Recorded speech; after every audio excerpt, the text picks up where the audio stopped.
यहाँ से स्टार्ट करेंगे। एडिटोरियल का ऊपर जो टेस्ट है फुल लेंथ नंबर यहाँ पर 11, ठीक है। इसका पार्ट 1 हम लोग यहाँ से कर चुके थे। पार्ट 1 में 83 क्वेश्चन थे, यहाँ पर हो गए थे, राइट। पार्ट 2 में स्टार्ट करेंगे 84 नंबर क्वेश्चन से और 150 क्वेश्चन तक यहाँ पे पूरा करेंगे, राइट। तो स्टार्ट करते हैं, क्वेश्चन देखते हैं 84 नंबर क्वेश्चन। और उसके बाद जो दोपहर में स्टार्ट करेंगे आज, जो खान सर का यहाँ पर टेस्ट था, टेस्ट नंबर 27, उसका पार्ट 2 देखेंगे, राइट। तो देखते हैं क्वेश्चन 84 नंबर। 84 नंबर है, सन 1804 में बम्बई जो एशियाटिक सोसाइटी थी इसकी स्थापना की गई थी। पहली बात क्या होगी? पहली बात यहाँ से करेक्ट है, क्योंकि यहाँ पर 1804 में बम्बई एशियाटिक सोसाइटी का तथा यहाँ पर 1823 में लंदन एशियाटिक सोसाइटी की यहाँ पर स्थापना की गई थी, ठीक है। अब ग्रेट ऑफ जो ब्रिटेन है उसकी स्थापना भी की गई थी। तो पहला क्या होगा? करेक्ट हो जाएगा। सन 1823 में एशियाटिक सोसाइटी ऑफ ब्रिटेन, ठीक है, ये भी बात सही मैंने बताई आपको। उपरोक्त संस्थाओं में से और 1784 में एशियाटिक सोसाइटी ऑफ बंगाल की स्थापना भी की गई थी। एशियाटिक सोसाइटी ऑफ स्थापना का उद्देश्य था कि यहाँ पर जो पूर्व के देश हैं, प्राचीन देश थे, उनके ज्ञान विज्ञान और अध्यात्म से संबंधित जो बातें थी उसका अन्वेषण करना था। इस वजह से यहाँ पर इसकी स्थापना की गई थी। दोनों बातें करेक्ट हैं। सी यहाँ से पूछा है, कौन सा आंसर सही होगा? सी करेक्ट आंसर है। 85 भू राजस्व बंदोबस्त के लिए रैयत वाली व्यवस्था सर्वप्रथम किस वर्ष लागू की गई थी? आंसर हो जाएगा 85 का बी, 1792 में। भू राजस्व के लिए रैयत वाली व्यवस्था को सर्वप्रथम 1792 ईस्वी में 12 माइल क्षेत्र में लागू किया गया था तथा इस व्यवस्था के तहत सरकार के द्वारा यहाँ पर जो किसान थे उसके साथ यहाँ पर व्यक्तिगत रूप से लगान संबंधी जो समझौते थे वो किए गए थे। और 1820 में ये व्यवस्था पूरे मद्रास क्षेत्र में लागू कर दिया गया था और आगे चलकर इस व्यवस्था को बम्बई क्षेत्र में भी लागू किया गया था। तो 85 का बी यहाँ से करेक्ट आंसर होगा।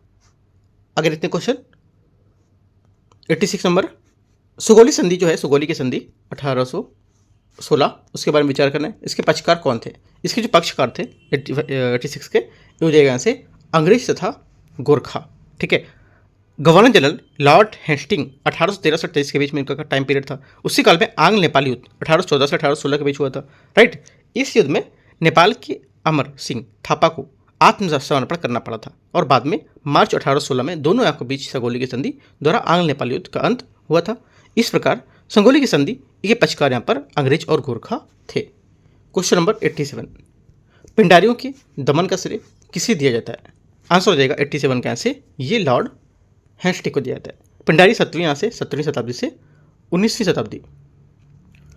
शताब्दी की शुरुआत की जो दौर थे उसमें यहाँ पर अनियमित सैन्य लुटेरे और शिकारी थे जो विशेष तौर पर दक्कन क्षेत्र में सक्रिय थे और शुरुआती दौर में वे मुगल सेना और यहाँ पर बाद में मराठा के साथ यहाँ पर रहते थे, जिससे यहाँ पर उन्हें कोई वेतन नहीं दिया जाता बल्कि यहाँ पर युद्ध में लूट का कुछ हिस्सा उन्हें मिलता था। और पिंडारों में हिंदू और मुस्लिम दोनों धर्म के यहाँ पर लोग शामिल होते थे। आपसे बोलेगा जो पिंडारी थे उसमें सिर्फ हिंदू धर्म के लोग थे, है ना, या बोल देगा सिर्फ यहाँ पर मुस्लिम धर्म के लोग थे, तो दोनों टाइप के यहाँ पर लोग देखे जाते थे, ठीक है। 19वीं शताब्दी की शुरुआत में दशक में मराठा शक्ति के कमजोर होने के बाद पिंडारी स्वतंत्र रूप से लूटमार करने लगे थे, जो ईस्ट इंडिया कंपनी के लिए एक गंभीर चुनौती बन गया था। अतः लॉर्ड हेस्टिंग 1813 से 23 के बीच में उन्होंने बेहतर कूटनीति और यहाँ पर सैन्य अभियान के दौरान पिंडारियों का दमन करने से सफल रहा था। इंपॉर्टेंट बात है, याद रखना है। क्वेश्चन नंबर 88 नंबर, 1857 के विद्रोह के बाद सैन्य पुनर्गठन के लिए किस आयोग का गठन किया गया था? आंसर हो जाएगा 88 का बी, पील आयोग। पील आयोग क्या था? ये 1857 के विद्रोह के पश्चात सेना का पूर्ण रूप से पुनर्गठन किया गया था, जिसका उद्देश्य था कि यहाँ पर आगे एक और विद्रोह न होने देना, ठीक है। इसके लिए पील आयोग का गठन किया गया था। इस आयोग की रिपोर्ट पर सेना ने भारतीय सैनिकों की तुलना में यूरोपीय जो सैनिक थे उनका जो अनुपात था, रेशियो था, वो बढ़ाया था और उच्च सैन्य पदों पर भी भारतीयों की यहाँ पर नियुक्ति पूरी तरह से प्रतिबंधित कर दी थी। और बंगाल की सेना में यूरोपीय तथा यहाँ पर भारतीय सेना का जो अनुपात था 1:2, 1:2 था, जबकि यहाँ पर बम्बई मद्रास में 2:5 रखा गया था। दोनों में याद रखना है, यहाँ पर जो रेशियो दे रखा है और यहाँ पर क्यों इसका गठन किया गया था, है ना, और कब गठन किया गया था, है ना। आपसे क्वेश्चन पूछेगा पील आयोग का गठन 1857 से पहले किया गया था, ठीक है, क्योंकि यहाँ पर जो युद्ध को निर्णायक बनाने के लिए ऐसा कुछ करके बताएगा तो क्या गलत हो जाएगा। 1857 के विद्रोह के पश्चात किया गया था, ठीक है। एक एक बात आपको याद रखना है जो मैंने आपको यहाँ से बताया। क्वेश्चन नंबर 89 है, सूची 1 और सूची 2 के यहाँ से मैच करना है। देखते हैं इसको।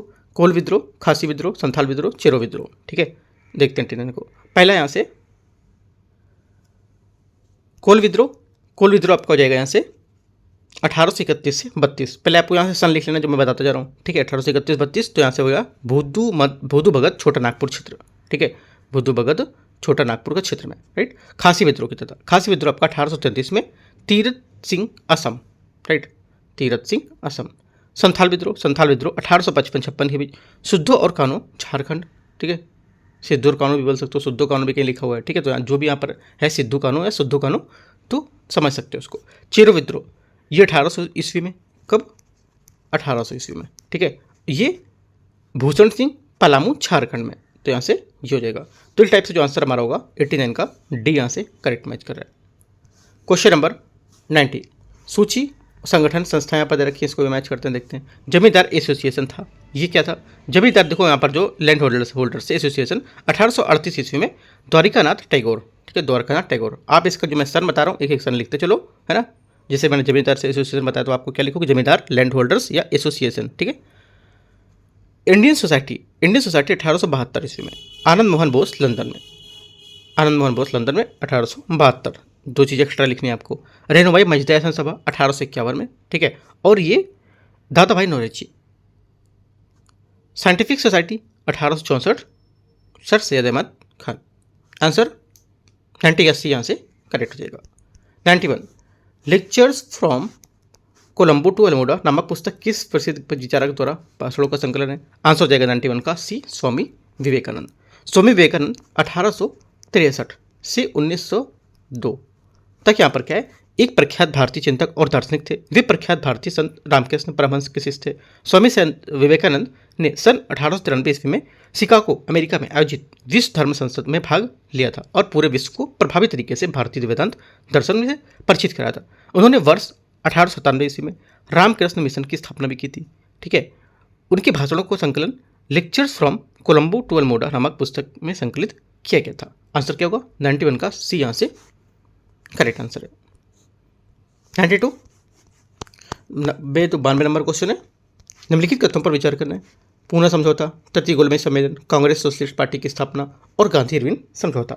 इन्हीं से बोला प्रश्नगत घटनाओं के घटित होने तक यहाँ पर सही क्रम क्या होगा इनका, ठीक है। सही क्रम इनका जो हो जाएगा 92 का यहाँ से हो जाएगा आपका। देखो पहला क्या होगा, आपको सन लिखना था, मैं बोलता जा रहा हूँ, आपको सन यहाँ से नोट करता है। पहले क्या हुआ था, पहले आपको गांधी समझौता, गांधी इरविन समझौता 4 मार्च 1931 आपको लिखना है, पहले आपका डी हो जाएगा यहाँ से, ठीक है। उसके बाद पूना समझौता हुआ था। पूना समझौता कब हुआ था, ये हुआ था 24 सितंबर 1932 में, 24 सितंबर 1932 ये नंबर हो जाएगा, ठीक है। उसके बाद तृतीय गोलमेज सम्मेलन 17 नवंबर 1932 से 24 नवंबर 1932 तक, तो तृतीय गोलमेज सम्मेलन बी नंबर हो जाएगा, ठीक है। उसके बाद आएगा आपका डी ए बी हो गया, बचा सी, कांग्रेस सोशलिस्ट पार्टी की स्थापना। ये कब हुई थी, ये हुई थी मई 1934 में, तो सी यहाँ से इसका आंसर हो जाएगा, ठीक है। तो आपको आप जितने मैंने सन बताया उस सन आपको सामने सामने सब लिख लेने। देखो देखते देखते करते करते क्वेश्चन आपको याद हो जाएंगे, आप ऐसे लिखोगे तो, ठीक है। और यहाँ पे बिल्कुल बना के आपको नोट्स रख लेना है, क्योंकि भी पेपर आने वाला है करीब यहाँ पे आपका 8 से 9 दिन बचा हुआ है, ठीक है। 8 से 9 दिन आपको अच्छे से पूरा एक एक चीज़ आपको रिवीजन करनी है। आप जितना पढ़ चुके हो उसको बस रिवीजन करना स्टार्ट कर दो आप, ठीक है। आंसर क्या होगा, 92 का बी यहाँ से करेक्ट आंसर है। क्वेश्चन नंबर 93, वर्ष 1907 में सूरत में आयोजित वार्षिक अधिवेशन में भारतीय राष्ट्रीय कांग्रेस में पहली बार विभाजन की घटना देखने को मिली थी। ये क्रम कौन सा वार्षिक अधिवेशन था। आंसर चाहिए 93 का, ये था 23वां, डी यहाँ से करेक्ट आंसर होगा। वर्ष 1907 में सूरत में आयोजित भारतीय राष्ट्रीय कांग्रेस का अधिवेशन क्रम में 23वां अधिवेशन था। अध्यक्ष को चुनने के यहाँ पर प्रश्न को लेकर कांग्रेस की जो गर्मपंथी थी उसमें धर्मपंथियों के बीच यहाँ पर विवाद उत्पन्न हो गया था। यह विवाद स्वदेशी बहिष्कार, राष्ट्रीय जो शिक्षा थी उसके स्वशासन के प्रयोग को लेकर गहरा होता चला गया और अंततः दोनों पक्षों में संघर्ष के बाद विभाजन हो गया और इस अधिवेशन की अध्यक्षता रास बिहारी बोस ने की थी। आंसर हो जाएगा 93 का डी यहाँ से करेक्ट आंसर है, ठीक है। 94, निम्नलिखित कथनों पर विचार करना है। जालियांवाला बाग हत्याकांड 13 अप्रैल 1919 की जांच के लिए सर सिडनी रॉलेट की अध्यक्षता में उच्च स्तरीय जांच की समिति का गठन किया गया था। पहली बात क्या होगी, पहली बात यहाँ से जो है ये गलत है, ठीक है, क्योंकि यहाँ पर जो जालियांवाला बाग हत्याकांड की जांच के लिए हंटर कमेटी का गठन किया गया था, ना कि सिडनी रॉलेट अध्यक्षता की कमेटी का गठन। दूसरा है, जांच समिति में सैयद अहमद खान को भारतीय सदस्य के रूप में शामिल किया गया था। सेकंड बात क्या होगी, सेकंड बात यहाँ से इसका रहेगा ये करेक्ट है। तीसरी बात यहाँ से जालियांवाला बाग हत्याकांड के विरोध में सचिदानंद सिन्हा वायसराय की कार्यकारिणी में इस्तीफा दे दिया था। सेकंड बात, तीसरी बात यहाँ से जो है ये गलत है। जलियल बाग हत्याकांड के विरोध में सर शंकरन नायर ने वाइसराय की कार्यकारिणी से इस्तीफा दिया था, ना कि सचिदानंद सिन्हा ने। तो ये गलत हो गया। जलियल बाग नरसंहार की हृदय विदारक घटना के लिए रविन्द्रनाथ टैगोर ने ब्रिटिश सरकार द्वारा प्रदत्त नाइटहुड की उपाधि वापस कर दी थी। ये बात करेक्ट है। एक और 2 और 4 करेक्ट है। ठीक है, आंसर क्या होगा? पूछ रहा है कौन सा कथन का सत्य, कौन सा सत्य? 2 4 सही है। ठीक है, देखते हैं इसमें नीचे 2 एवं 2, इसका आंसर क्या होगा? किस टाइप से दे रखा है ये? बी नंबर आंसर वैसे इसका आंसर होगा 2 एवं 2, मतलब 2 सही है और 2 गलत है, ऐसा करके बता रहा है। ठीक है, क्योंकि पूछा सत्य और असत्य, सत्य एवं असत्य, तो 2 एवं 2 है ना ये। क्वेश्चन नंबर आगे देखते हैं 95। गांधी जो थे, महात्मा गांधी थे, उनके राजनीतिक गुरु थे कौन? आंसर हो जाएगा 95 का जीके गोखले, गोपाल कृष्ण गोखले आंसर इसका आंसर हो जाएगा। ठीक है, 96 है। औपनिवेशिक सत्ता के विरोध में स्वरूप जिया तरंग आंदोलन भारत के किस क्षेत्र में चलाया गया आंदोलन था? आंसर हो जाएगा 96 का सी। ये भारत के जो हमारा उत्तर पूर्वी क्षेत्र था वहाँ पर। क्या होगा? सी आंसर 96 का करेक्ट आंसर होगा। 97 निम्नलिखित कथनों पर विचार करना है। लाला लाजपत राय ने लाल कुर्ती आंदोलन को संगठित किया था। पहली बात क्या होगी? पहली बात यहाँ से गलत है, क्योंकि यहाँ पर लाल कुर्ती आंदोलन का संगठन उत्तर पश्चिमी सीमा प्रांत में खान अब्दुल गफ्फार खान के द्वारा किया गया था। उन्होंने खुदाई खिदमतगार नामक स्वयंसेवक संगठन को स्थापित किया था, और जिनका उद्देश्य यहाँ पर पठानों के बीच राष्ट्रीय जो भावना थी उसको बढ़ाना, और खुदाई खिदमतगार को लाल कुर्ती के नाम से भी जाना जाता था। पहली बात गलत हो गई। दूसरी बात, सन 1930 में अंग्रेज सरकार के विरुद्ध परिचित पेशावर का नायक जनरल BC जोशी थे। सेकेंड बात क्या होगी? सेकेंड बात यहाँ से ये भी गलत है, क्योंकि यहाँ पर जो सविनय विज्ञान आंदोलन था उसके दौरान पेशेवर में गढ़वाल रेजिमेंट के सिपाहियों के बीच चंद सिंह गढ़वाली के नेतृत्व में यहाँ पर निहत्थे पेड़ पर गोली चलाने का इनकार कर दिया था, और इस घटना को पेशावर कांड के नाम से भी जाना जाता है। ठीक है, तो ये बात सेकंड भी गलत हो जाएगी। दोनों बातें गलत हैं। आंसर हमारा क्या होगा? डी यहाँ से करेक्ट आंसर है।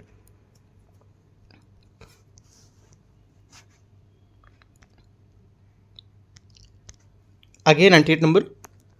1934 ईस्वी में पटना में अखिल भारतीय कांग्रेस समाजवादी पार्टी के संयोजक कौन थे? आंसर हो जाएगा 98 का, ये थे जयप्रकाश नारायण। बी आंसर इसका करेक्ट आंसर हो जाएगा। 99 सरकार के विशालतम गुंबदों में से एक गुंबद कहाँ स्थित था? ये कहाँ स्थित है? आंसर हो जाएगा ए बीजापुर। Question number 100। 1927 ईस्वी में गठित बटलर समिति जो थी उसका क्या उद्देश्य था? बटलर समिति के यहाँ पर क्या उद्देश्य था? आंसर हो जाएगा 100 का आंसर 100 नंबर का करेक्ट आंसर। ये भारत सरकार एवं देशी रियासतों के बीच संबंध को बेहतर करना। सी आंसर करेक्ट आंसर होगा। भारतीय राज्य समिति ने सर हटकोर्ट बटलर की अध्यक्षता में 1927 में एक समिति का गठन किया, जिसे संक्षेप में बटलर समिति के नाम से जाना जाता था। इस समिति का गठन तत्कालीन भारत के सरकार के जो आर्थिक ब्रिटिश औपनिवेशिक सरकार के देशी राजा थे उनके बीच यहाँ पर संबंधों की जांच की स्पष्टीकरण के लिए किया गया था। सी यहाँ से करेक्ट आंसर है। 101 नंबर है। 1867 में 1867 से 1868 में भारत में प्रति व्यक्ति आय 20 रुपये थी। ये सर्वप्रथम किसने अभी निश्चित किया था? आंसर हो जाएगा 101 का डी दादा भाई नौरोजी। यहाँ से इसका करेक्ट आंसर होगा। ठीक है, जो दादा भाई नौरोजी थे उन्होंने अपनी पुस्तक poverty and un British rule in India में 1867 से 68 के दौरान भारत की जो प्रति व्यक्ति आय था इसका अनुमान 20 रुपये लगाया था। ठीक है, क्वेश्चन नंबर 102 निम्नलिखित पर विचार करना है। भारत में हरित क्रांति के जनक के रूप में नॉर्मन ई बोरलॉग को जाना जाता है। पहली बात क्या होगी? पहली बात यहाँ से इसकी गलत हो जाएगी। ठीक है, क्योंकि यहाँ पर भारत में हरित क्रांति के जनक MS स्वामीनाथन को यहाँ पर माना जाता है, जबकि नॉर्मन बोरलॉग को वैश्विक हरित क्रांति का जनक माना जाता है। ठीक है, पहली बात यहाँ से गलत है, क्योंकि अमेरिकी वैज्ञानिक नॉर्मन बोरलॉग को वैश्विक स्तर पर हरित क्रांति का जनक मानते हैं, भारत में नहीं। इन्हें वर्ष 1970 में शांति का नोबेल पुरस्कार भी दिया गया था। पहली बात गलत होगी। भारतीय हरित क्रांति की जन्मस्थली पंतनगर को माना जाता है। सेकेंड बात क्या होगी? सेकेंड बात यहाँ से जो है ये करेक्ट है, क्योंकि यहाँ पर जो भारत में हरित क्रांति का प्रारंभ वर्ष 1966 में मनाया जाता है। भारत की हरित क्रांति लाने के लिए कृषि विश्वविद्यालय पंतनगर को यहाँ पर उसका महत्वपूर्ण योगदान रहा था। इसके लिए यहाँ पर इसे हरित क्रांति की जन्मस्थली कहा जाता है। आंसर ओनली टू बी सही हो जाएगा। क्वेश्चन नंबर 103 इसमें आय के मामले में शीर्ष पायदान पर मौजूद 10% आबादी की प्रति घंटा कुल आय को निचले पायदान के मौजूद 40% आबादी की प्रति घंटा कुल आय का विभाजित किया जाता है, तो क्या कहलाता है? ये कहलाता है पालमानुपात। क्या कहता है? पालमानुपात। देखो, पालमानुपात इसमें आय के मामले में शीर्ष पायदान पर मौजूद जो हमारा 10% आबादी है वो प्रति घंटा कुल आय को निचले जो पायदान है उसमें मौजूद 40% आबादी की कुल प्रति घंटा की आय से विभाजित किया जाता है। ठीक है, पाल्मा अनुपात का नाम चिली और अर्थशास्त्री जो ग्रेबियल पाल्मा है उनके नाम पर रखा गया था, जिन्होंने अनुपात को उपयोग करके समानता और असमानता के यहाँ पर अध्ययन किया था। पाल्मा का अनुपात आय समानता के अलावा संपत्ति समानता को भी हम मापने के लिए पर कर सकते हैं। ठीक है, पाल्मा अनुपात की गणना आमतौर पर सकल राष्ट्रीय आय GNI के संदर्भ में की जाती है। इंपॉर्टेंट बात है, तीनों चारों बातें आपको याद रखनी है। क्वेश्चन नंबर 104 नंबर, सूची 1 और सूची 2, बड़े सामंत को आवंटित यहाँ पर भूमि, मालगुजारी के इजारादारों की यहाँ पर तहसीलदारों को आवंटित भूमि, उप किराएदारी पर देने के लिए गिरवी रखने का संदर्भ को बार में देना। तो यहाँ पर इसमें से अब मैच करना है। ठीक है, मैच करते हैं, देखते हैं। देखो पहला जो P नंबर है, P का हो जाएगा पहला, क्योंकि यहाँ पर बड़े जो हमारे सामंत थे उनको आवंटित भूमि, जमींदार जो जागीरदार प्रणाली थी, ये हो जाएगा आंसर इसका। ठीक है, मालगुजारी के जो इजारेदार थे, राइट, इसमें अथवा तहसीलदारों की आवंटित भूमि, ये क्या होगा, Q का हो जाएगा यहाँ से आपका ये चौथा नंबर, जमींदार प्रणाली होती है। अगला, उप किराएदार देने पर गिरवी रखने, हस्तांतरण उपकरने, उपहार देने, विक्रय करने के लिए अधिकार सहित जो प्रत्येक किसान को आवंटित भूमि थी, ये क्या कहलाती थी, ये आपकी हो जाएगी यहाँ से सेकेंड नंबर, मतलब रैयतवाड़ी। ठीक है, और ग्राम स्तर पर की गई यहाँ पर जो भू राजस्व बंदोबस्त था, ये क्या कहलाता था, ये कहलाता था महलवाड़ी। आंसर टैक्स हो जाएगा हमारा 104 का बी स्टेटमेंट करेक्ट है। क्वेश्चन नंबर 105, ये पॉइंट देखो लिख सकते हो, इसको लिख आगे बना करके पॉइंट नोट करके लिख सकते हो इसको। ठीक है, 105 नंबर देखते हैं। न्यूनतम समर्थन मूल्य के संबंध में आपको विचार करना है। यदि बाजार मूल्य ज़्यादा है तो किसान सरकार को बेचेंगे, यदि बाजार मूल्य ज़्यादा है तो किसान सरकार को बेचेंगे। ठीक है, पहली बात क्या है, 105 का पहला स्टेटमेंट यहाँ से गलत है, क्योंकि यहाँ पर न्यूनतम समर्थन मूल्य जो होता है, जो MSP होता है, किसानों की पैदावार के लिए यहाँ पर एक न्यूनतम निश्चित मूल्य सुनिश्चित करने के साथ यहाँ पर खाद्य सुरक्षा को बढ़ावा देता है। किसानों को कृषि भूमि बढ़ाने के लिए प्रोत्साहन देकर सरकार द्वारा फसल बोने से पूर्व देश में एक MSP निर्धारित कर दी जाती है। इसके अतिरिक्त यहाँ पर बाजार में परिस्थिति अनुकूल यहाँ पर किसानों को कुछ अतिरिक्त राशि यहाँ पर भुगतान के समय के अनुसार यहाँ पर इसमें सरकार द्वारा आवश्यकता पड़ने पर कृषिगत उपयोग की अधिक मात्रा में खरीद सके। निष्कर्ष मतलब होता है कि इसके यहाँ पर जो किसान थे अपने उपज को सरकार को तभी बेचेगा जब बाजार मूल्य में न्यूनतम समर्थन मूल्य से कम होगा। ठीक है, अधिक यहाँ पर नहीं होगा, तो गलत हो जाएगा। अगला, यदि ये किसानों को पैदावार के लिए न्यूनतम निश्चित मूल्य पर सुनिश्चित करेगा, ये भी बात करेक्ट है। तीसरी बात है, ये खाद्य सुरक्षा मिशन की सहायता प्रदान करता है, ये भी बात करेक्ट है। दोनों बातें करेक्ट नीचे की आंसर हो जाएगा 105 का B और C, मतलब 2 और 3, तो B यहाँ से करेक्ट आंसर होगा। 106 नंबर देखते हैं। विशेष आर्थिक क्षेत्र, विशेष आर्थिक जोन जिसको बोलते हैं सेज, इसकी नीति भारत में पहली बार आरंभ की गई थी। 106 कब, 2000 में, सन 2000 में भारत में विशेष आर्थिक क्षेत्र एशिया के पहला पर EPZ 1965 में गुजरात के कांडला में स्थापित किया गया था, जिसके बाद देश में 7 और EPZ स्थापित किए गए थे। ठीक है, तो यहाँ से अगला है SEZ की नीति जो थी अप्रैल 2000 में शुरू की गई थी, और इसका यहाँ पर उद्देश्य था कि केंद्र में और राज्य में SEZ को गुणवत्तापूर्ण बुनियादी ढांचे, आकर्षक प्रोत्साहन पैकेज द्वारा समर्थित आर्थिक जो विकास है उसका चालक बनना। ठीक है, तो क्या होगा आंसर, आंसर हो जाएगा से B इसका करेक्ट आंसर है। आगे क्वेश्चन देखते हैं 107 नंबर। निम्न युग्मों पर विचार करना है, प्राथमिक क्षेत्र, द्वितीय क्षेत्र, टर्सरी और यहाँ पर चतुर्थ। ठीक है, जिसमें देखते हैं प्राथमिक क्षेत्र बोला वानिकी मत्स्य पालन, पहली बात यहाँ से क्या हो जाएगी, पहली बात यहाँ से करेक्ट है। दूसरा, द्वितीय क्षेत्र में खनन और उत्खनन आता है। द्वितीय क्षेत्र में विनिर्माण, गैस, जल आपूर्ति और विद्युत आपूर्ति आएगी, खनन उत्खनन नहीं आएगा। तृतीय क्षेत्र में रियल एस्टेट, तृतीय क्षेत्र में आपका अचल संपत्ति, चिकित्सा, वित्तीय सेवाएं, बैंकिंग, ये सब होती है। ठीक है, और चतुर्थ क्षेत्र में आपका तकनीकी कौशल, राइट, तो ये आपका करेक्ट होगा चतुर्थक वाला भी। तृतीय में आपका आएगा अचल संपत्ति, चिकित्सा, वित्तीय सेवा, बैंकिंग। यहाँ पे तृतीय क्षेत्र में रियल एस्टेट, तो रियल एस्टेट आपका, हाँ इसमें आ जाएगा रियल एस्टेट, बीमा। ठीक है, सही है। तो 1, 3, 4 यहाँ से करेक्ट होगा। 1, 3, 4 मतलब ए स्टेटमेंट यहाँ से सही है, दूसरा गलत होगा। क्वेश्चन नंबर 108, निम्न युग्मों को गलत बताना है, कौन सा इसमें गलत युग्म है। इसमें गलत युग्म है, यहाँ पर देखते हैं, साधन लागत पर शुद्ध राष्ट्रीय उत्पाद बराबर होता है साधन लागत पर सकल राष्ट्रीय उत्पाद माइनस मूल्य ह्रास, यहाँ पर सही बोल रहा है। अगला, साधन लागत पर शुद्ध राष्ट्रीय उत्पाद क्या होता है, बाजार की कीमत पर शुद्ध राष्ट्रीय उत्पाद माइनस निवल अप्रत्यक्ष कर, ये भी बात यहाँ से सही है। ठीक है, अगला है, साधन लागत पर शुद्ध राष्ट्रीय उत्पाद बराबर होता है लागत पर घुस घरेलू उत्पाद प्लस यहाँ पर विदेशों से प्राप्त शुद्ध आय कारक, ये हमारा साधन लागत पर शुद्ध राष्ट्रीय उत्पाद बोल रहा है। ठीक है, तो तीनों बातें यहाँ से हमारी करेक्ट हैं। राइट, पूछा है कि इसमें से गलत बताने कौन सा है, तो गलत इसमें से कोई है नहीं, तीनों बातें यहाँ से सही हैं, तो डी यहाँ से इसका आंसर हो जाएगा। सभी युग्म यहाँ पर सही है। राइट, क्योंकि यहाँ पर साधन लागत पर शुद्ध राष्ट्रीय आय जो उत्पाद जो होता है, जो एनएनपी, ये साधन लागत पर राष्ट्रीय उत्पाद जीएनपी माइनस मूल्यह्रास होता है। ठीक है, और बाजार कीमत पर राष्ट्रीय उत्पाद माइनस निवल प्रत्यक्ष कर होता है, ये भी बात करेक्ट है। राइट, साधन लागत पर यहाँ पर जो शुद्ध घरेलू उत्पाद होता है वो विदेशों से प्राप्त शुद्ध कारक होता है। तो तीनों बातें यहाँ से इसकी करेक्ट हैं, कोई गलत यहाँ पर नहीं है। ठीक, सभी सुमेलित यहाँ पर सही है। ठीक है, गलत अंक बताना है, यहाँ पर सभी यहाँ पर सही सुमेलित हैं, गलत कोई नहीं यहाँ पर, याद रखना है। क्वेश्चन नंबर 109, मानव विकास सूचकांक के संबंध में निम्नलिखित पर विचार करना है। इसके 3 मूलभूत आयाम होते हैं, जिसमें लंबा और स्वस्थ जीवन, ज्ञान की उपलब्धता और एक अच्छा जीवन शामिल होता है।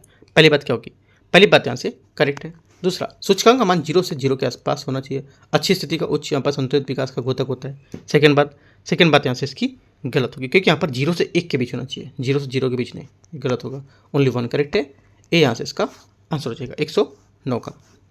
110 नंबर,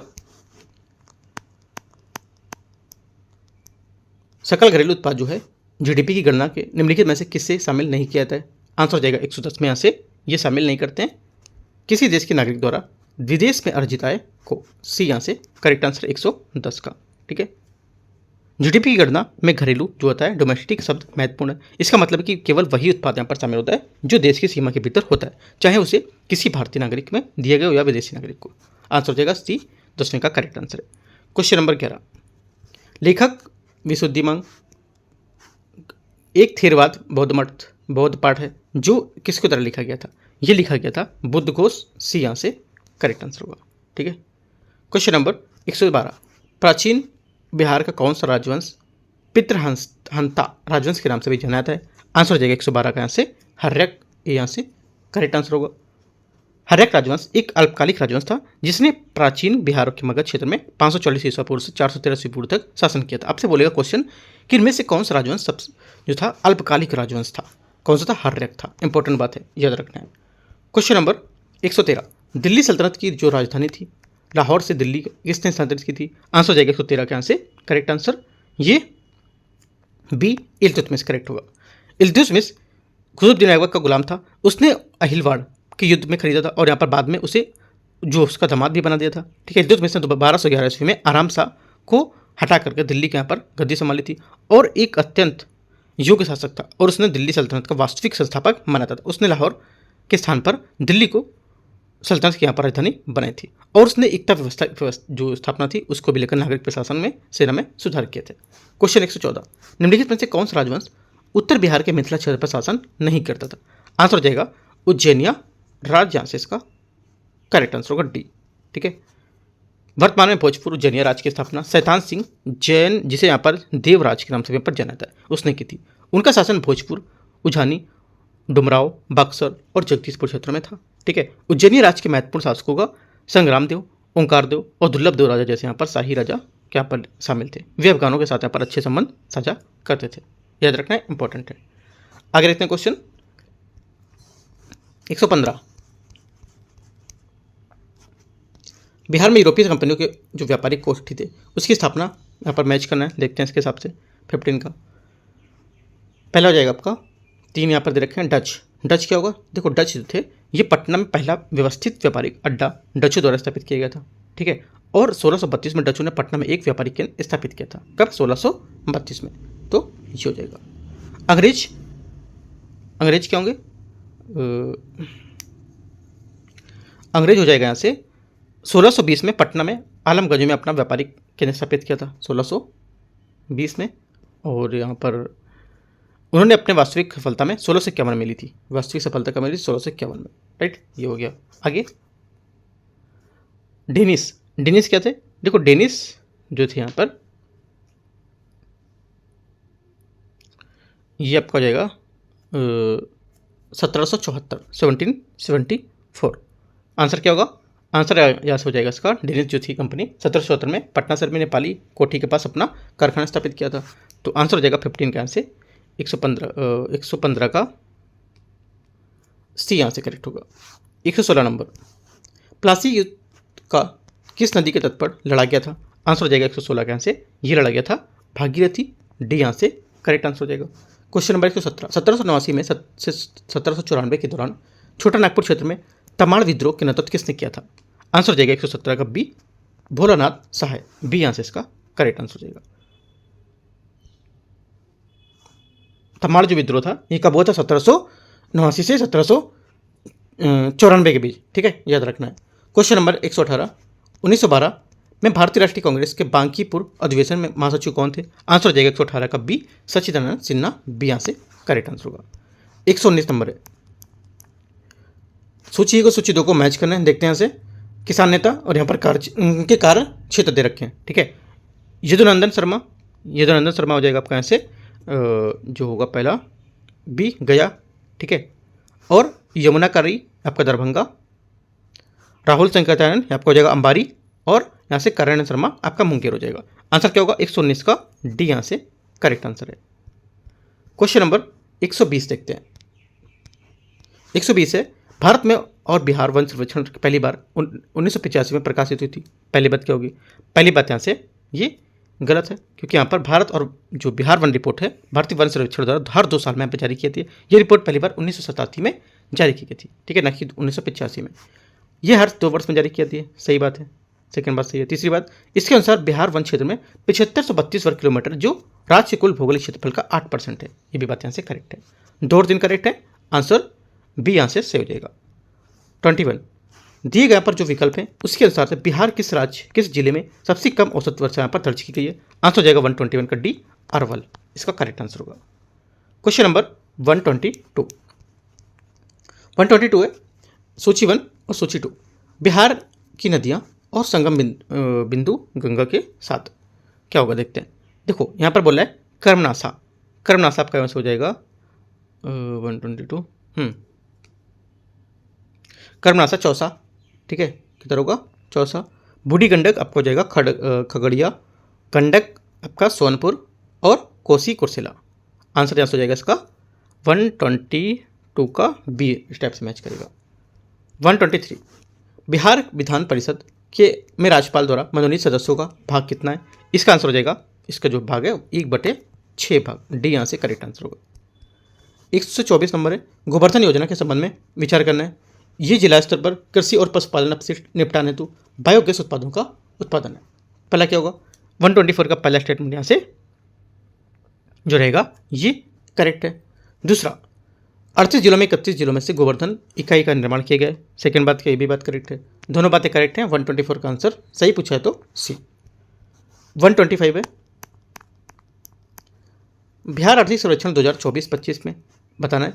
24-25 में बिहार सरकार का कुल व्यय योजना व्यय 1,01,835 करोड़ रुपए था। तो पहली बात क्या होगी? पहली बात 125 के यहाँ से करेक्ट है, ठीक है। दूसरा, 2024-25 में स्थापना व्यय योजना से कम है। ये बात गलत है, क्योंकि यहाँ पर स्थापना व्यय योजना से अधिक है, कम नहीं है। राजकोषीय घाटा FRBM अधिनियम 2003 के जो सीमा उसके अंतर्गत होता है। ये भी बात यहाँ से करेक्ट है। 1 और 3 बात सही है। 125 का आंसर 1 और 3 बी यहाँ से करेक्ट है। 126 है, मैच करना है सूची 1 और सूची 2 को। देखते हैं यहाँ से क्या होगा। देखो, नीति दर्रा आपका हो जाएगा यहाँ से उत्तराखंड, ठीक है। बनिहाल आपका यहाँ से हो जाएगा जम्मू कश्मीर, ठीक है। और जेपेला नाथुला सिक्किम, और सिपकिला आपका यहाँ से हो जाएगा हिमाचल। इस टाइप से आंसर हो जाएगा। 126 का ए करेक्ट है। 127 गलत जोड़ यहाँ पर मैच करने कौन से होंगे? दूधसागर झरना, शिव समुद्रम जलप्रपात, कर्नाटक है ना, मैच करते हैं। 127 का आंसर हमारा हो जाएगा। केवल एक बात यहाँ से इसका करेक्ट है, राइट। दूसरा, शिव समुद्र जलप्रपात आपका यहाँ से हो जाएगा कर्नाटक जो है, इसको लेकर के कावेरी नदी पर। तो यहाँ से अच्छा गलत जोड़ा चुनना है, कौन सा गलत होगा, राइट। देखो यहाँ से शिव समुद्रम जलप्रपात आपका कर्नाटक में, लेकिन यहाँ पर दूधसागर झरना जो है ये आपका गोवा में होना चाहिए, कर्नाटक में नहीं। तो सिर्फ यहाँ पर सेकंड स्टेटमेंट करेक्ट है। तो 127 का आंसर हो जाएगा, गलत जोड़ा चुनना है ना, तो ए यहाँ से इसका आंसर हो जाएगा, ठीक है। ध्यान रखना है पूछ क्या रहा है, आप निकालो से जो बाद में गलत कर दो। अभी मैं आपको यहाँ पर सेकंड नंबर मारने वाला है, मुझे लगा सही पूछा है, लेकिन यहाँ पर गलत जोड़ा पूछा है, तो ए के यहाँ से आंसर होगा, ए नंबर। क्वेश्चन नंबर 128 है, पृथ्वी और सूर्य के बीच कौन सा यहाँ पर ग्रह स्थित होता है? आंसर हो जाएगा 128 का बुध और शुक्र, सी यहाँ से करेक्ट आंसर है। 29 निम्नलिखित में से कौन सा दक्षिण पूर्व एशिया का एकमात्र स्थलरुद्र देश होगा? आंसर हो जाएगा 129 का यहाँ से ये कौन सा होगा? B, Laos. राइट, लाओस यहाँ से इसका करेक्ट आंसर है। 130 नंबर क्वेश्चन यहाँ से, इसमें बोला पेंजिया से अलग हुए दक्षिणी महाद्वीप को क्या यहाँ पर कहा जाता है? आंसर हो जाएगा गोंडवाना लैंड, बी यहाँ से करेक्ट होगा। 131 निम्नलिखित कथनों पर विचार करना है। नजका प्लेट मध्य अमेरिकी और प्रशांत प्लेट के बीच स्थित है। पहला क्या होगा? 31 का आंसर पहला स्टेटमेंट जो है ये गलत है, क्योंकि यहाँ पर जो नजका प्लेट है ये दक्षिण अमेरिका और प्रशांत प्लेट के बीच स्थित है। ठीक है, मध्य अमेरिका नहीं होगा। प्लेट टेक्टोनिक्स अवधारणा मैकेंजी पार्कर और मॉर्गन द्वारा प्रतिपादित किया गया था। सेकंड बात होगी करेक्ट है। Answer only two correct, B यहाँ से हो जाएगा। क्वेश्चन नंबर 32, जब विसर्प मुख्य नदी से अलग हो जाता है तो बनने वाला भू आकृति क्या होती है? आंसर हो जाएगा इसका 132 का ये अक्सबो झील, बी यहाँ से करेक्ट आंसर होगा। 33 सूची 1 और सूची 2 को मैच करना है। जनजाति और यहाँ पर जगह बोल रखा है, देखते हैं इसको। 33 को यहाँ पे जनजाति में आपका गोंड हो जाएगा मध्य प्रदेश में। राइट, डोंगरिया कोंद आपका यहाँ से हो जाएगा उड़ीसा। और टोंडा जनजाति आपकी हो जाएगी यहाँ से ये नीलगिरी पहाड़ियाँ। ठीक है, और चेंचू आपको हो जाएगी यहाँ पर केरला। आंसर हो जाएगा यहाँ से इसका 133 का ए करेक्ट आंसर है। 134 निम्नलिखित में से कौन सा शहर गंगा नदी तट पर स्थित नहीं है? आंसर हो जाएगा 134 का डी उत्तर काशी, यहाँ से इसका करेक्ट आंसर। उत्तर काशी का संबंध गंगा से नहीं बल्कि पर भागीरथी से। देवप्रयाग में अलकनंदा और भागीरथी के संगम से गंगा नदी बनती है। भागलपुर, कानपुर, फतेहपुर, पटना आदि यहाँ पर गंगा नदी के तट पर स्थित है, याद रखना है। क्वेश्चन नंबर 35 निम्नलिखित कथन पर विचार करना है। चिली विश्व में तांबे का सबसे अग्रणी उत्पादक है। पहला क्या होगा? 35 का पहला स्टेटमेंट करेक्ट है। दूसरा, मध्य प्रदेश सबसे बड़ा तांबा उत्पादक है, ये भी बात यहाँ से सही है, दोनों बातें सही है। आंसर 135 का क्या होगा? सी यहाँ से करेक्ट है। 36 निम्नलिखित में से क्षेत्रफल की दृष्टि से विश्व का सबसे बड़ा महाद्वीप कौन सा है? आंसर हो जाएगा 136 का से ए अफ्रीका। ठीक है, एशिया का सबसे बड़ा जो महाद्वीप है क्षेत्रफल के अनुसार महाद्वीपों की व्यवस्था के घटते क्रम में अगर लिखेंगे तो एशिया, अफ्रीका, उत्तरी अमेरिका, दक्षिण अमेरिका, अंटार्कटिका, यूरोप और ऑस्ट्रेलिया। लेकिन यहाँ पर क्या है? एशिया तो दे नहीं रखा है इसमें। ठीक है, तो यहाँ पर क्या होगा? अफ्रीका हो जाएगा, तो यहाँ से अफ्रीका एक करेक्ट आंसर है। 137 है निम्नलिखित में से कौन सी गैस नाइट्रोजन और ऑक्सीजन के बाद वायुमंडल में सबसे अधिक मात्रा में मौजूद होती है? बी ऑर्गन यहाँ से करेक्ट होगा। पृथ्वी को पूरी तरह से घेरे हुए वायु में आवरण को वायुमंडल कहते हैं। ठीक है, वायुमंडल की पृथ्वी की जो सतह होती है उसका लगभग 1000 किलोमीटर तक फैला हुआ है, लेकिन इसका वायुमंडल में कुल जो द्रव्यमान है 99% और 32 किलोमीटर के भीतर निर्मित होता है। नाइट्रोजन 78% है। ठीक है, और ऑक्सीजन मान सकते हो 20.95 है, मतलब 21% मान सकते हो। ठीक है, ऑर्गन के उसके बाद कितना है? 0.93 है, तो उसके बाद ऑर्गन का स्थान आएगा। आगे क्वेश्चन देखते हैं। 138 वो जो भी ना के बराबर है ना, 0.93 मतलब 1% मान सकते हो। अगला है अभिकथन ए और कारण। अनाईमुडी को दक्षिण भारत की सबसे ऊंची चोटी बनाता है। पहली बात क्या होगी? पहली बात यहाँ से सही है, तमिलनाडु की नीलगिरी पहाड़ों में स्थित है। ठीक है, ये बात यहाँ से गलत है, क्योंकि यहाँ पर ये अन्नामलाई पर्वत श्रृंखला में अवस्थित है, ना कि तमिलनाडु में, तो ये गलत हो जाएगा। ओनली ए करेक्ट है, आंसर यहाँ से सी हो जाएगा। क्वेश्चन नंबर 139 अंडमान निकोबार द्वीप समूह की सबसे ऊंची चोटी यहाँ पर कौन सी है? आंसर हो जाएगा 139 का यहाँ से ये है सैंडल पीक, ए यहाँ से करेक्ट होगा। सैंडल पीक अंडमान निकोबार की सबसे ऊंची चोटी है। राइट। 40 भारत का अक्षांशीय विस्तार जो है वो कितना है? अक्षांशीय विस्तार यहाँ पर है 8 डिग्री 4 मिनट नॉर्थ से 36 डिग्री 6 मिनट तक। आंसर हो जाएगा 140 का बी यहाँ से करेक्ट आंसर है। 41 किसने कहा था कि राष्ट्रपति का आपातकालीन अधिकार अनुच्छेद 356 के संबंध में संविधान का साथ धोखा है? आंसर हो जाएगा 141 का सी एम के नाम्बियार, इसका करेक्ट आंसर होगा। 142 प्रांत में संविधान सभा के सदस्य क्या होगा? प्रांत में संविधान सभा के सदस्य जो होते हैं प्रांतीय विधानसभा से उसके द्वारा निर्वाचित होते हैं। डी यहाँ से इसका करेक्ट आंसर हो जाएगा। क्वेश्चन नंबर 143 सूची को सूची 2 मैच करते हैं, देखते हैं यहाँ से। पहला 43 का उसमें बोला है प्रांतीय संविधान समिति। प्रांतीय संविधान समिति यहाँ से हो जाएगी आपकी प्रांतीय संविधान समिति सरदार वल्लभ भाई पटेल, सरदार पटेल, तो एक का 2 हो गया। अगला नियम समिति, नियम समिति हो जाएगी डॉक्टर राजेंद्र प्रसाद। डॉक्टर राजेंद्र प्रसाद। संघ शक्ति समिति ये आपका जवाहरलाल नेहरू, JL नेहरू, राइट। और मूल अधिकार पर जो सलाहकार समिति है ये आपको जगह सरदार वल्लभ भाई पटेल। सरदार पटेल तो हो चुका। अरे सरदार पटेल दो में है, एक तो प्रांतीय समिति में भी है और यहाँ पर मूल अधिकार सलाहकार समिति में भी है, राइट। तो यहाँ से आंसर होना चाहिए था डी का हो जाएगा आपका 2। इसमें 2 बार 2 आ रहा है आंसर, ठीक है। 2 3 1 2 2 फिर से आ रहा है। एक बार यहाँ से HC मुखर्जी की जगह यहाँ पर एक बार सरदार पटेल और होना चाहिए, या तो फिर ऐसे कर लो आप, इसको भी 2 बार मान लो। देखो आपको पता होना चाहिए, यहाँ मैचिंग से मतलब नहीं, आपको पता होना चाहिए कि कौन किसके है। तो ऐसा आंसर हो जाएगा इसका 2। यहाँ पर मूल अधिकार समिति पर भी दूसरा होगा, ठीक है। और यहाँ पर जो प्रांतीय संविधान समिति उस पर भी यहाँ पर सरदार वल्लभ भाई पटेल होगा। तो आंसर क्या हो जाएगा 143 का B। 2 3 1 2, देखो 2 बार 2 आ रहा है ना, B नंबर में यहाँ से आंसर होगा इसका। क्वेश्चन नंबर 144 है, राज्य भूमि सुधार अधिनियम को न्यायिक समीक्षा के सुधार सुरक्षा के प्रदान करने हेतु अनुसूची का निर्माण किया गया था, कौन सा? आंसर हो जाएगा 44 का नवीन सूची, ए यहाँ से करेक्ट आंसर होगा। 45,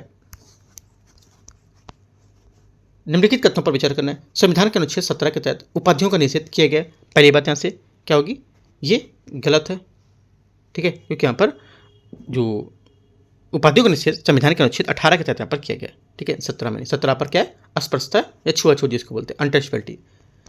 धार्मिक और भाषाई जो अल्पसंख्यक है उसके भाषा के संरक्षण अनुच्छेद 29 के तहत प्रदान किए गए। सेकेंड बात यहाँ से करेक्ट है। 29 और 30 में भाषाई एवं धार्मिक अल्पसंख्यक की जो अपनी शिक्षा है उसकी संस्कृति को बनाए रखने का अधिकार दिया गया है। 146, 45 का आंसर क्या होगा, केवल 2 यहाँ से करेक्ट होगा। 46 देखते हैं, भारतीय संविधान के मौलिक कर्तव्य के समावेश किस समिति की अनुशंसा के आधार पर किया गया था? आंसर जाएगा 146 का C, स्वर्ण सिंह समिति, C यहाँ से करेक्ट आंसर होगा।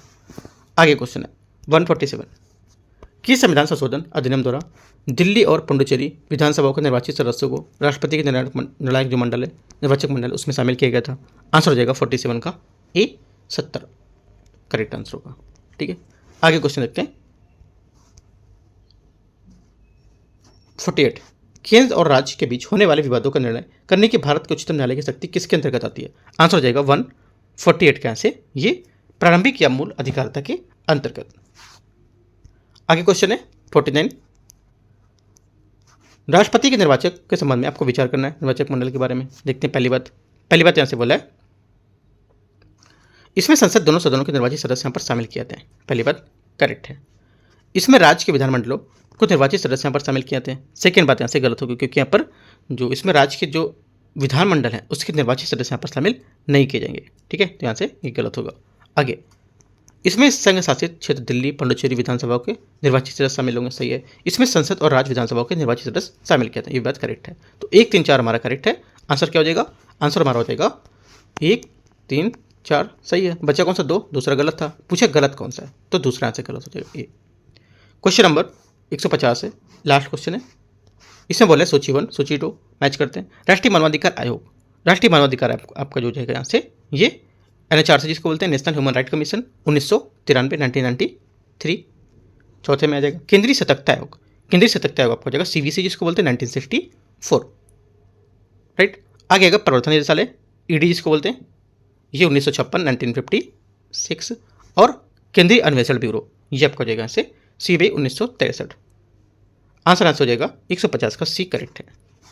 तो इस टाइप से यहाँ पर जो एडुटेरिया का टेस्ट नंबर यहाँ से फुल नंबर जो टेस्ट यहाँ पर था, कौन सा नंबर था, ये फुल लेंथ नंबर टेस्ट यहाँ पर 11 था, ठीक है। 11 नंबर आपका आंसर पूरा हो गया, राइट। आज दोपहर में स्टार्ट करेंगे जो खान सर का सेकंड पार्ट बचा है उसको, और कल स्टार्ट करेंगे टेस्ट नंबर इसका एडुटेरिया का 12 फुल लेंथ टेस्ट, ठीक है। तो 12 को आप कल से देखेंगे, और जो और भी टेस्ट बचे हुए हैं, जो भी परफेक्शन का कुछ बचा हुआ वो भी यहाँ से देखेंगे, और भी जितने बचे हैं एक एक टेस्ट करके आपको रोज यहाँ से कवर करना है, ठीक है। बाकी कोई डाउट रहेगा आप नीचे कमेंट पे पूछ सकते हो। आपको देखो डेली अच्छे से टाइम देके, जो मैंने कल आपको बताया करीब 11 से 12 घंटे पढ़ना है ना, उसमें आपको शेड्यूल बताते कितने कितने पढ़ना। कुछ लोगों ने मैसेज किया कि 11 से 12 घंटे कैसे पढ़ सकते, कम से कम 10-12 दिन तो पढ़ ही सकते हो, 10 दिन करीब, है ना। तो वही बोल रहा हूँ कि अपना शेड्यूल को कम से कम 3-4 घंटे आप पेपर सॉल्व करने को ले लो, ठीक है। उसके बाद 4 से 5 घंटे आप इनको लर्न करने को ले लो, और लास्ट का 2 घंटे आप इनको सबको दोहराने के रख लो। ऐसे करके आप रख लो शेड्यूल पूरा, बहुत अच्छे से यहाँ पर कवर हो जाएगा हर चीज़, राइट। बाकी कुछ रहेगा पूछने तो आप टेलीग्राम पे कॉन्टैक्ट होकर पूछ सकते हो, ठीक है। All the best, thank you.